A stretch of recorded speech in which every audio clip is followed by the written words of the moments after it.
J'ai inventé un passage à niveau bovin. Je l'ai créé parce que j'avais une problématique sur mon exploitation. Donc la particularité, c'est que je suis équipé d'un robot de traite.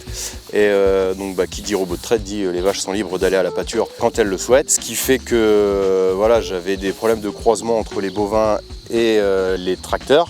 J'étais obligé de descendre du tracteur, enlever mes fils, passer avec mon tracteur et remettre mes fils. Donc du coup voilà, moi je voulais plus de sécurité pour les utilisateurs, moi, mon salarié, et puis avoir quelque chose de simple à utiliser. Alors j'ai tout simplement récupéré des barrières que j'avais déjà sur l'exploitation, que j'ai remodifiées, que j'ai rendues plus légères, liées au fait que j'ai monté des moteurs électriques de maison d'habitation, tout simplement. Donc j'ai 2 télécommandes qui sont sur les clés des tracteurs dédiés à l'élevage.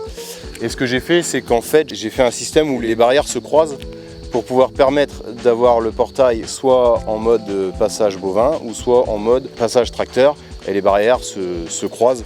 Je suis parti sur pas mal de récup, les demi-barrières c'était des barrières que j'avais déjà sur l'exploitation, les 4 poteaux béton aussi je les ai récupérés sur l'exploitation.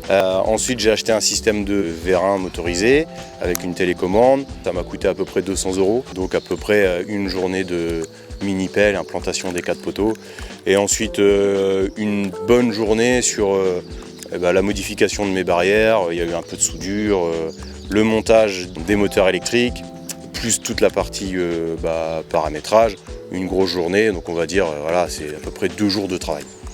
C'est vrai que bon, aujourd'hui ça fonctionne bien, elle est en service depuis le début de l'année. Allez, il y a peut-être juste un petit reproche à faire, c'est que étant donné que les barrières se croisent, il y a un moment très court où la vache peut quand même passer.